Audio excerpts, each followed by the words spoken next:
a bunch of work early on looking at various different types of weapons we could add to the sandbox. It's hard to find a new role that fits into that without breaking anything, but we throw stuff at the wall, see what sticks. And we found that the glaive was sticky. Yes, it was. It is a projectile weapon, and it is a shield, and it's a melee weapon all at the same time. You can just destroy stuff. That's really satisfying. Yeah, it's a whole cocktail of absurdity.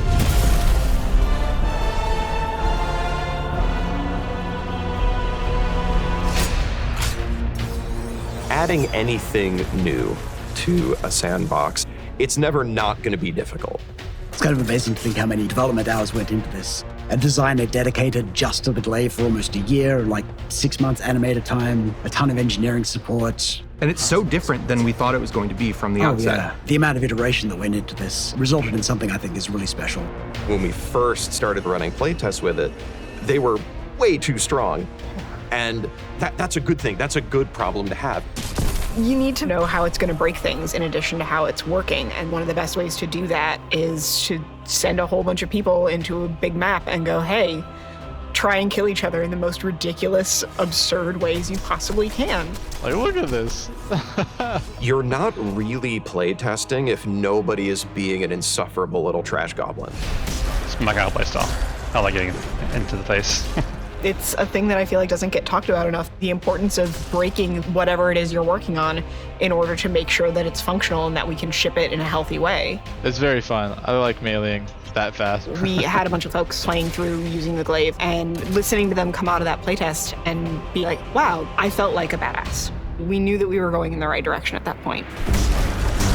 Up to this point, our primary melee-focused weapon archetype has been swords. We pull the camera out in third person because a lot of time, you're taking these really big swings that are going to hit things that would be outside your field of view if you were in first person. The glaive is a much more focused, much more directed thing. I mean, it's a pole arm. You're holding it. It is very clearly pointing in a direction. So we wanted to keep that experience in first person. It has an immediacy that I think would have been lost if we were exclusively in third person. We had an idea of what we wanted it to be, and we knew we could get there. And after a year, seeing it, it's like, oh, of course we made that. That's what we were aiming at the whole time, right? But it's not. It's something completely new and completely unique. One of the things that I think is so exciting about the glaive is it's the kind of weapon you can only find in a Bungie game. It doesn't exist outside of the Destiny universe.